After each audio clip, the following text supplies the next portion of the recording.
Hi friends, welcome back to rainbow world. Ashadha మాసంలో మునగాకు తినటం వల్ల ఎంతో మేలు చేస్తుంది. ఎన్నో ఔషధ గుణాలు ఉన్న ఈ మునగాకు పప్పు తినటం వల్ల మన ఆరోగ్యం మన చేతుల్లో ఉంటుంది. ఇందులో calcium, vitamin C, B complex ఉంటాయి.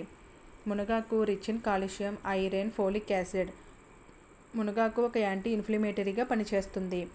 మలబద్ధకాన్ని నివారిస్తుంది, జీర్ణశక్తిని మెరుగుపరుస్తుంది, రోగనిరోధక శక్తిని పెంచుతుంది, షుగర్ స్థాయిలను నియంత్రిస్తుంది. మునగాకు ఎక్కువగా తీసుకోవటం వల్ల ఎటువంటి ఇన్ఫెక్షన్స్ మన దరికి రాకుండా ఉంటాయి. అటువంటి మునగాకు పప్పు ఎలా ప్రిపేర్ చేసుకోవాలో ఈరోజు వీడియోలో చూద్దాం. ఫస్ట్ ఒక బౌల్లోకి ఒక గ్లాస్ కందిపప్పు తీసుకుని కొంచెం వాటర్ వేసుకుని 2-3 సార్లు నీట్గా వాష్ చేసుకోవాలండి. ఒక గ్లాస్ కందిపప్పుకి 1.5 గ్లాస్ వాటర్ వేసుకుని స్టవ్ మీద పెట్టుకుని 80% వరకు పప్పుని ఉడికించుకోవాలి. మధ్య మధ్యలో ఒకసారి కలుపుకుంటూ పైన మూత పెట్టేసి ఉడికించుకోవాలి. పప్పు ఈ విధంగా ఉడికితే సరిపోతుందండి.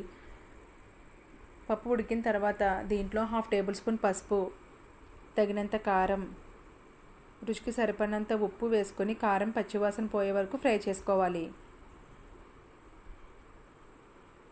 ఆ తర్వాత నీట్గా వాష్ చేసుకున్న మునగాకు వేసుకుని ఫ్రై చేసుకోవాలండి. వారానికి ఒకసారి అయినా తప్పకుండా మునగాకుని తినాలండి. హెల్త్కి చాలా మంచిది.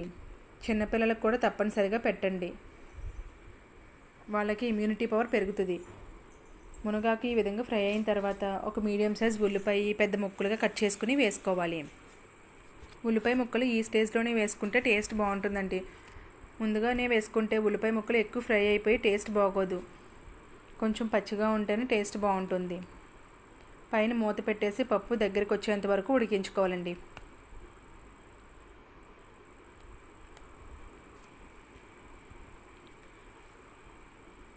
పప్పు ఈ విధంగా దగ్గరికి వచ్చిన తర్వాత ఒక కప్పు కొబ్బరి పొడి వేసుకుని 2 నిమిషాల పాటు ఫ్రై చేసుకుని స్టవ్ ఆఫ్ చేసుకోవాలండి.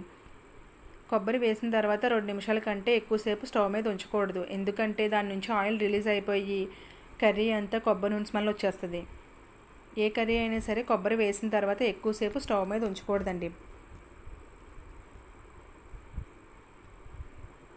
ఇప్పుడు తాలింపు కోసం వేరొక ప్యాన్ స్టవ్ మీద పెట్టుకోవాలి.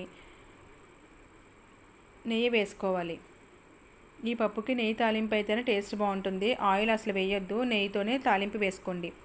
నెయ్యి హీట్ అయిన తర్వాత ఒక 10 వెల్లుల్లి రెబ్బలు కచ్చాపచ్చాగా దంచుకుని వేసుకుని ఫ్రై చేసుకోవాలండి.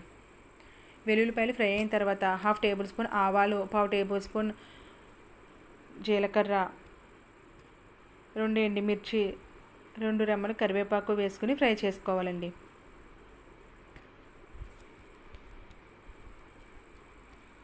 ఇవి బాగా ఫ్రై అయిన తర్వాత లాస్ట్లో కొంచెం ఇంగువ వేసుకుని ఫ్రై చేసుకుని స్టవ్ ఆఫ్ చేసుకోవాలి.